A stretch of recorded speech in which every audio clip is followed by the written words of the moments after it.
In today's video, I share how I prepare for the Lunar New Year using traditional rituals I've adopted my entire life and easy Feng Shui principles to help you usher in more prosperity, abundance, and wealth in the new year. Year of the Fire Horse is coming in hot and fast, you guys. Are you ready?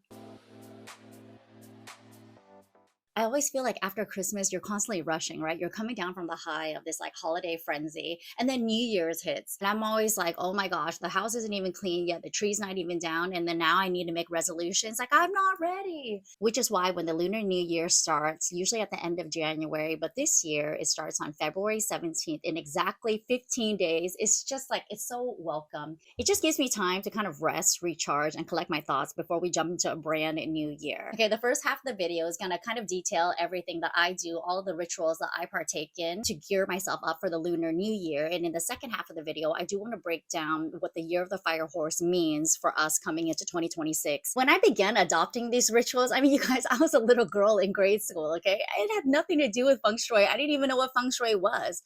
It was just simple. You know, you clean your room, you make your bed, you wipe down the mirrors, vacuum, and it just makes you feel good. So a lot of this has to do with decluttering your home, being more mindful about what you put back into it. There's an editing process, or just to rid yourself of the stale negative energy from the years past.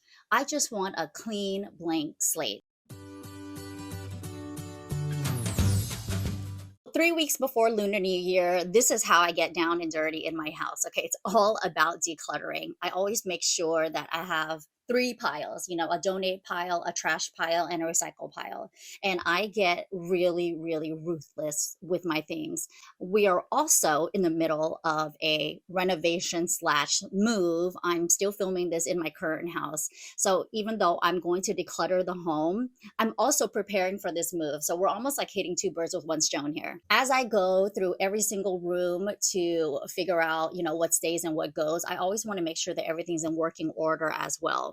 I will make a list of the major projects that I want to do per year. You know, last year it was my exterior home renovation. I painted all of the exterior of the homes. I mean, I didn't do it myself. Obviously, I had it professionally done, but I made sure to write down at the beginning of the year, here are the projects that I want to tackle. And it's usually prioritized from the rooms that I use most in the home or the thing that bugs me the most, right? So last year, the paint was chipping outside. I was doing this like diagnostic. Okay, what do I need to do in the exterior of the home? And this list just kept piling up.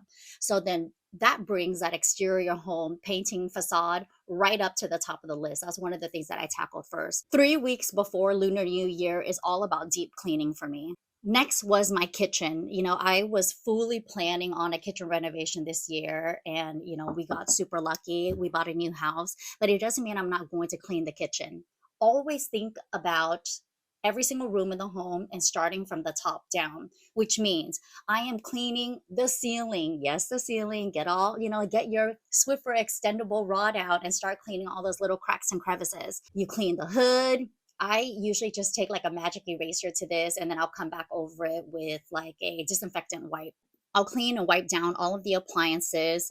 I'll start moving into the bathroom, and same thing will go from the ceiling down. If you notice that a light bulb needs replacing, replace the light bulb. Also clean all of the lighting, the wall sconces. If I have glass shades, you know, I'll give it like a really quick glass cleaning wipe. If I have fabric shades, I'll vacuum it really quickly with that fabric attachment. So all of this is kind of done about 3 weeks before Lunar New Year because I have so many more rooms to clean, and I don't tackle an entire room in just one day. When you're in the bedroom, it's the same idea. You want to address everything from the ceiling down, clean those cobwebs, change the lighting, wipe down any surface or console or shelving that's from your eye line up. In the common areas, I'll do like a really quick vacuum. I'll wipe down all of the baseboards. I recently noticed that I had this really huge tree that was in my parkway. Parkway is that little space that's between your sidewalk and the curb. You don't own that parkway, is what I just learned. The tree that is sitting on my parkway is actually the city's tree, even though it's on my property. So if I needed to do anything major to the tree, I actually have to call the city and get permission, which is exactly what I did.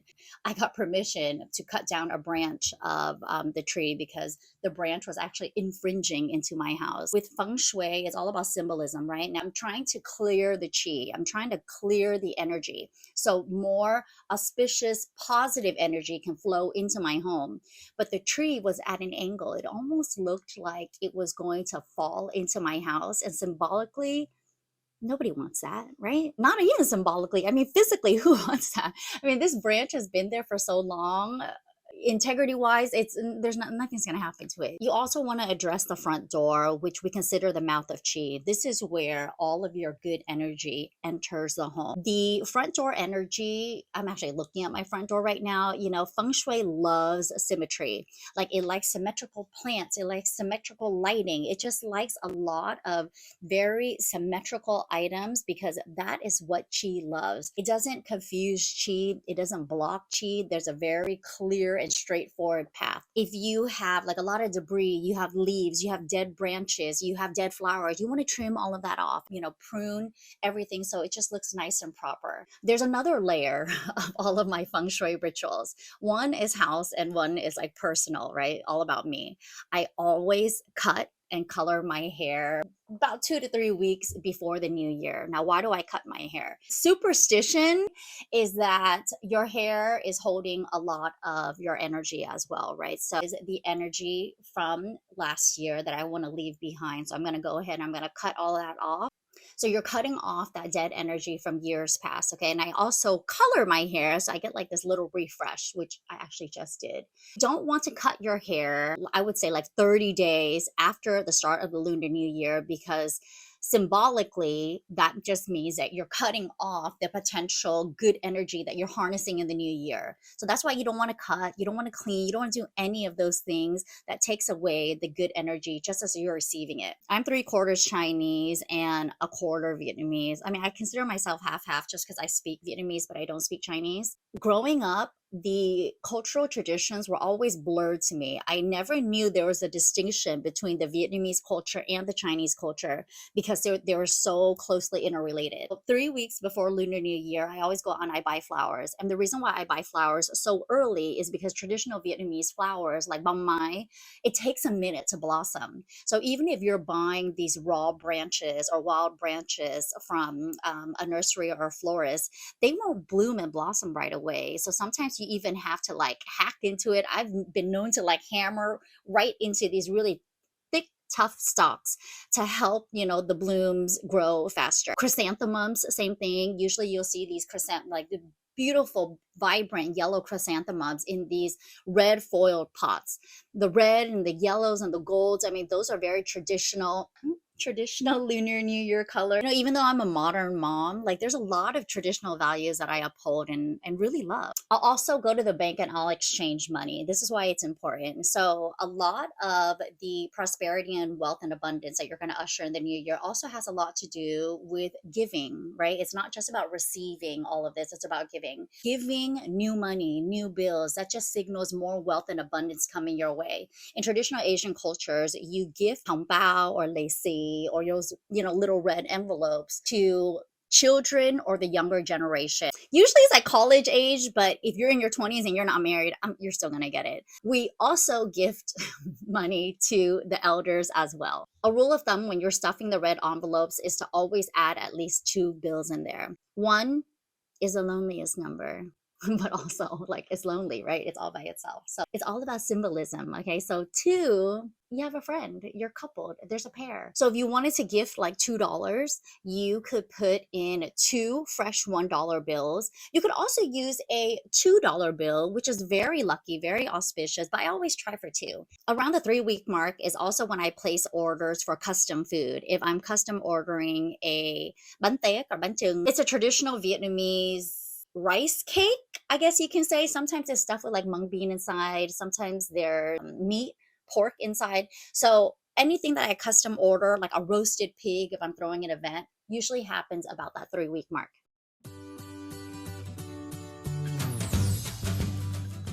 Okay, here we are 2 weeks before Lunar New Year. If you're going to do this with me in real time, here's where you really start cleaning the house. I want you to go back into your kitchen and I want you to assess all of your plateware.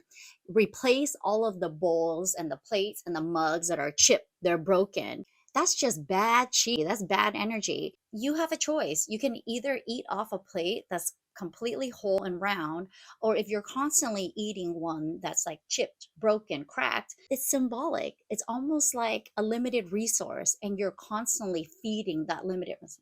So just replace those chip bowls. I actually started replacing all of my old chipped, like cheapy IKEA bowls and plates with Corel. And Corel is probably one of my favorite brands because they are chip resistant. They're not unbreakable. On the daily, when I use it, I mean, the cost per wear is like pennies on the dollar. And I just love investing in quality products that I know is not going to break down over time. 3 weeks before Lunar New Year, you're cleaning everything from eye level up, right? So now we're at the 2 week mark. I'm going to say start cleaning everything from the eye level down. Okay, so now you're in your bathroom. This is when I start cleaning all of the walls, the tiles, the mirrors, the fixtures. I'll give the floors like a nice deep clean as well. I won't vacuum yet because that's going to happen like a week to a couple of days before. Now, this is when I start addressing all of the decorations for the home. I don't like to decorate too soon because remember, I just bought flowers the week prior. I need all of these flowers to bloom and blossom. But here's where I start bringing out like all of the fun lanterns, the firecrackers. I fill my home with just a lot of red. I just love it. And after Christmas, I have all my Christmas lights down. The Christmas tree is gone. And so it's very quiet, it's still. And then now we're just injecting it with like fire energy. Last year, I visited Vietnam with my family and we went to a small town called Hoi An. And it's almost like this lantern lit village. It's so quaint, it's so cozy. I hand carried about 50 of those lanterns back home with me. And I threw a party, in my courtyard. I hung all of these lanterns up by myself. I remember it was so cold that day and it was raining, but in Southern California, it never really rains that much where you can't do anything. So I was able to outfit my entire courtyard with all of these lanterns. And it was just so beautiful. So I will decorate the house both inside and outside. I'll get like a fresh mani-pedi and then I go shopping. So traditionally on the first day of Lunar New Year, you should be wearing a brand new outfit. I don't do it every year, but ever since having kids, I'm now coordinating fits for the entire family. So I'm already going out and buying these new outfits for my daughters. Why not get me chic little garb as well and then something matching for my husband? And that's when, the parties come into play and I love it. We get dressed up, we gamble, we take pictures, we eat. It's a fun time and bonus points for having like a completely coordinated family fit with pictures to boot. While I'm out shopping, this is when I start collating all of the gifts for the elders as well. So the elders not only get Lacey, which is lucky money stuffed into red envelopes, they also get gifts from us. And I'll buy flowers or orchids or lucky bamboo plants, dollar trees, jade, like a lot of what I offer always has to do with food and flowers. I just think that's a perfect combination. You can enjoy it for months down the line and then obviously all the food that you can share. So it's all about abundance to me, okay? Receiving abundance and also offering it as well.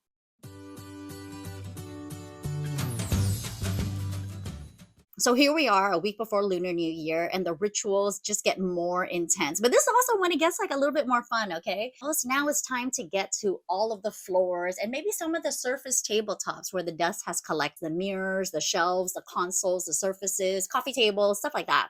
And then I'll do like a quick vacuum around the entire home. Even though I do deep clean all of the baseboards and the cracks and crevices beforehand, this is when those robot floor cleaners come in handy. I usually have a bunch of them running at the same time. That's on the daily, but your girl is pretty OCD, so I'll also come back in my trusty Dyson and get into every nook and cranny. I might even start crouching on the floor and like Mr. Clean all of the corners. I love to clean. So if there's like a new vacuum on the market, I'm going to review it. I'm going to send it to you guys because I would be like, oh my gosh, look what this new vacuum cleaner can do. On the interior side, I have a couple of altars in my home. One altar is I pray to my grandmothers. One altar I pray to my ancestors, and another altar is praying to deities. I grew up Buddhist. I still practice Buddhism, but for me, it's just I have a lot of spirituality. My faith is really strong. I replenish the altars with fresh fruit, fresh water. I want to replenish everything so it's fresh and clean and ready for a new year. Depending on what day it is in the lunar calendar, I usually never know. I kind of consult my mom for this. There's a ritual that comes with burning joss money for your ancestors. The idea is that anything that you burn for them is something that they're going to be able to use in their afterlife. So if I'm burning joss money that has imprints of food on it or clothing on it or like a house on it or even something that's like material, it's funny because symbolically it just means that you're kind of burning this, the energy goes into the air, they'll receive this, and in the afterlife they get to use it and like hang out with all their friends. I love that idea. So here we are, the night before Lunar New Year. Like, what do I do?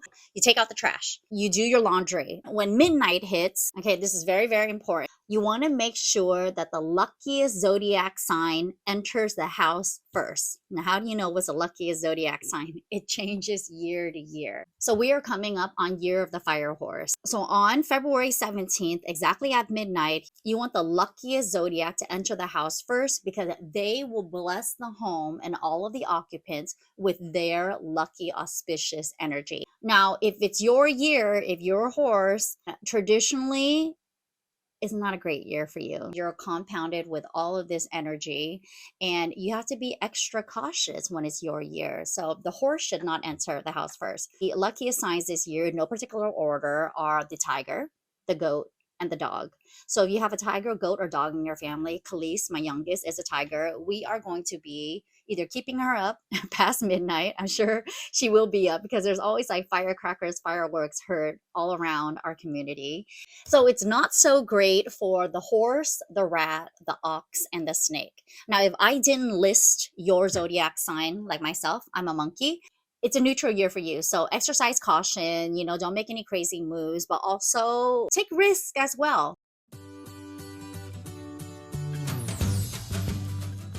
On the day of Lunar New Year, it's just so fun. I love it. I get dressed up, I go to temple, I pray to all the deities, I sing some. It's this really cool ritual. There's a bunch of matchsticks in the cylinder, and every single matchstick has a number that corresponds to it. So you sit there and you pray. You're kind of like praying for good luck, auspicious energy, and then whatever number you see, it matches up to like a sheet of paper with like a pre-printed fortune on it. I mean, just consider it almost like a fortune cookie, right? But there's numbers. So your energy is tied in to the matchsticks, and then that energy comes out, and then you pick this fortune that's supposed to last you for the entire year. While we're at temple, we also eat a vegetarian lunch. Sometimes we also temple hop according to the temples that my parents are involved in each year. We've gone to this really beautiful temple in San Diego I love. There's one in Hacienda Heights. And this is the day that we also gift our elders and the younger family members with the lacy. It's so cute. Like, we have these events. Well, all the adults will sit down and we have all the kids line up. And every time they come to receive their red envelope, they should also be wishing the gifter a special wish as well. Okay, now here's what you should not be doing on the day of Lunar New Year. And this is really important, so pay attention. Do not wash your hair. You don't want to wash all of that good energy that you just acquired on the first day of the Lunar New Year by washing it out. On that same note, you also don't want to be washing your clothes, okay, or doing any of the laundry. Water equals prosperity. So anytime you're interacting with water on the first day of Lunar New Year, if you flush it down the drain, it's gonna go down the drain. Okay, so no washing your hair. Doesn't mean you can't wash your body. Okay, I still wash my body. I take a shower. I just won't shampoo or wash my hair. Also, don't do the dishes because the dishes, yes, dirty dishes, holds chi.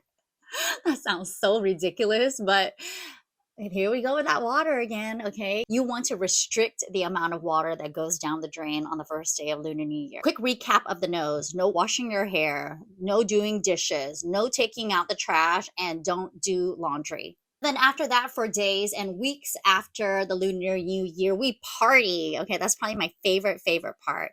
It usually coincides with Super Bowl as well in the US. So we have had Super Bowl / Lunar New Year parties, and it's really fun. We do have an annual tradition that I have adopted in years past, and it's attending Disneyland's California Adventure during the Lunar New Year festival. So they'll have like the Mulan parade, they'll have all of Lunar New Year decorations, they'll have merch. I love their merch merch. We get merch every single year for Lunar New Year. They'll also have like Lunar New Year themed food, Asian fusion recipes. But it's fun. I mean, we have such a great time and the kids have a blast. I mean, it's Disneyland, right? The Year of the Fire Horse is going to begin on February 17th of 2026, and that goes all the way to February 5th of 2027. This is a passionate, fiery energy that is going to bring a lot of change to the world. I mean, we're talking huge cultural shifts, natural disasters, war, rebellion, but also hopefully a lot of positive progress in response to these changes. This is a year that's considered highly active, okay, encourages independence and bold action. Think about the element of fire and all of its inherent qualities. Fire is energy, passion, activity, growth, movement. The intensity of this active yang fire year is really going to help propel you in the direction that you desire the most. It might be a really good time for you to sit down after this video and kind of collect your thoughts and what your intention for this year is. In traditional Chinese astrology, the horse temperament has like a very high energy, charismatic, adventurous nature to it. Horses are considered very independent, they're strong, they're sensitive, but when cornered or feeling restricted, they can become very impetuous, stubborn, impatient, and volatile on their own accord. I'd looked this up. I just thought it was very important to highlight some historical events that happened in 1966, which is the last cycle of the Year of the Fire Horse. In 1966, the Cultural Revolution began in China, and that lasted for 10 whole years. Led by Mao Zedong to strengthen communism and his own power, Mao encouraged students called Red Guards to attack old ideas, culture, and officials seen as enemies. This led to violence, destroyed cultural sites, and the persecution of many teachers, intellectuals, and party leaders. This cultural revolution lasted for 10 entire years, you guys, from 1966 to 1976. And the death toll ranged from hundreds of thousands into the millions. And then later, the Chinese government officially called the movement a serious mistake that caused great suffering. Really? The Freedom of Information Act was passed in 1966 in the US. It was a law that lets anyone request records from federal government agencies, meant to increase government transparency and public oversight. This means that the agencies must release requested information unless it falls under specific exemptions like national security or personal privacy. The Vietnam War escalated, with the U.S. greatly increasing troop levels and beginning bombings of major North Vietnamese targets such as Hanoi and Haiphong. France, under Charles de Gaulle, withdrew from NATO's integrated military command, reshaping Western security politics. The United States saw landmark civil rights and social developments, including the founding of the National Organization for Women, NOW, and the White House Conference on Civil Rights. Space exploration advanced with missions such as Luna 10, the first spacecraft to orbit the moon, and continued U.S. Gemini missions. So here is my all-encompassing interpretation of this Yang fire year, okay? So fire creates passion, joy, excitement. Passion can also be very argumentative, uninhibited, unbridled, feverish even. In 2025, it was year of the yin wood snake. We saw a lot of like slow, methodical, gradual growth. It's almost preparing us for this year's fast and furious yang energy. The horse is considered a predominantly yin creature. It's like, it's calm, it's silent, it's stoic. You've got this very like calm, solid physical body with like a red hot core that's going to burn strong this year. So my interpretation of this yin fire horse, it's really what I would call like a fire in your belly. That's just going to mean that all of your passions are going to be heavily ignited this year. If you can balance that with a very healthy and harmonious cool head, you are going to kill it this year. You know, I read a book last year called Water Up, Fire Down, and it's really about keeping like a cool temperament, but having that passion in your heart, in your belly, and that's what's going to come out. In the recent and coming years, we were dominated by very strong fire energy, which turns your inner feelings and your passions into powerful forces of action and change. You know, it's a time for creative and political expression. It's a perfect year for us to strengthen our families, forge stronger communities, and unite us with a deeper connection, no matter who you are or where you came from. You know, lately I've been feeling this deeper sense of calling or what my mission is on this channel and my community. I feel like I want to share more of me, my whys behind the design. I find that that's very important. It's not just about, oh, watch me do ABC. It's like, why am I doing this? Remember that in interior design and feng shui is really just a practice in mindfulness. If you feel good in your space, your positive energy has the capacity to naturally flow out into the world and ignite everyone that you meet. Doesn't that just make you feel good? Coming up next, we are starting demo in a few short weeks. I'm designing my kitchen now. You guys, I'm going to take you shopping with me. I'm so excited for this year of the fire horse. I feel like a change is going to come, you guys. Thank you so much for watching, everyone. I'll see you next week.